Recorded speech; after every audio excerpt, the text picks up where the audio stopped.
فتح مکہ میرے آقا صلی اللہ علیہ وسلم کالا امامہ شریف سر پہ سجا کر اس شان سے داخل ہوئے، اپنی قصبہ اونٹنی پر سوار تھے، اور بار بار سر اقدس جو تھا وہ شکر میں جھک جاتا تھا۔ یعنی آج کوئی ملک فتح کر لے یا کوئی مطلب چھوٹا سا کرنا مگر تو یوں چلے کہ ماں بدولت نے یوں کر دیا، اس کو بھگا دیا، لیکن میرے آقا صلی اللہ علیہ وسلم نے ایسے خونخوار کفار پر جب غلبہ پایا اللہ کی رحمت سے، جو آپ کی جان لینے کی کوششیں کر رہے تھے ان کو اپنی جانوں کے لالے پڑ گئے، پھر بھی میرے آقا جھک جاتے تھے کہ مطلب ایسا شکر کا انداز، ایسی عاجزی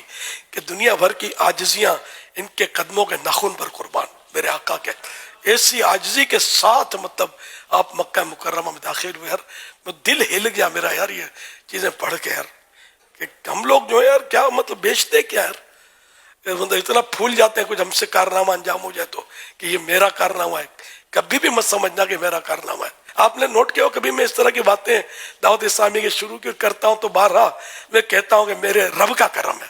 میرے رب کا کرم ہے، ایسا نہ ہو میرے منہ سے کوئی بڑا بول نکل جائے اور بڑے بول والے پھر کہیں نظر نہیں آتے کہ تختے الٹ جاتے ہیں۔ ایک شخصیت تھی جس کے مطلب یہ کہ بہت چاہنے والے تھے،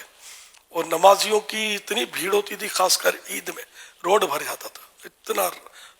ہجوم تھا۔ تو رمضان المبارک میں کوئی ان کے خطاب میں ایسا جملہ نکل گیا، قوم ہو گئی ناراض ان سے، اور عید اس حال میں ہوئی کہ ایک کا دو صفیں مسجد کے اندر بنی، لوگ خلاف ہو گئے، یہ کیا بات کر دی۔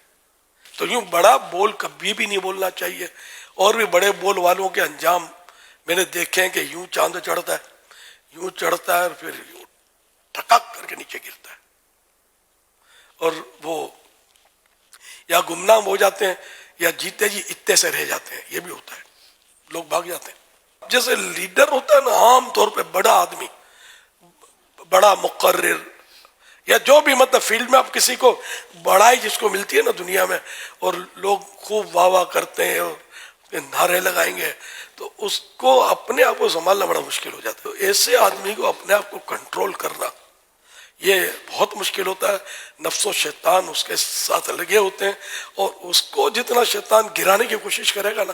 کہ اس کو گراؤ لاکھوں گر جائیں گے۔ نگران ہیں یا ذمہ داران ہیں، وہ کبھی بھی اپنے ماتحتوں کے سامنے ایسا اظہار نہ کرے کہ میں تم سے برتر ہوں، تم کو ماحول میں لایا ہوں، کیا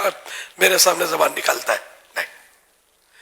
جو بھی کیا رب نے کیا۔ میں نے آقا کی مثال دی نا کہ میرے آقا سے بڑھ کر ہے کون یار، کوئی آئے تو اسی سامنے ہے ہی نہیں کوئی۔ بعدد خدا بزرگ تو ہی قصہ مختصر، ساری مخلوق میں سب سے افضل ہے، اور اللہ کے بعد میرے آقا ہی کی تو ذات ہے صلی اللہ علیہ وسلم، لیکن اللہ کی عطا سے ہے۔ اللہ خالق ہے، پیدا کرنے والا ہے، بنانے والا، اور یہ مخلوق ہے اعلیٰ درجے کی مخلوق۔ عبد دیگر عبدہ چیزیں دیگر، ہم عبد ہیں، وہ عبدہ ہیں۔ عبد مانے بندہ، عبدہ مانے اس کا بندہ، تو یہ بندے خاص ہیں میرے پیارے آقا صلی اللہ علیہ وسلم۔ جو بھی عظمت دی، جو بھی رفعت دی، جو شان دی، سب میرے رب نے دی پیارے آقا صلی اللہ علیہ وسلم کو۔ یہ کہ ہمیشہ عاجزی کی، تو حقیقت بھی یہ کہ جو شاخ پھلوں سے لدی ہوتی ہے وہ جھکتی ہے، جس میں پھل نہیں ہوتے وہ اکڑتی ہے۔ تو اللہ پاک ہمیں پھلدار شاخ بنائے کہ ہم اکڑے نہیں، اس کی بارگاہ میں جھکے رہیں، جھکے رہیں، جتنا جھکیں گے اتنی بلندی میں۔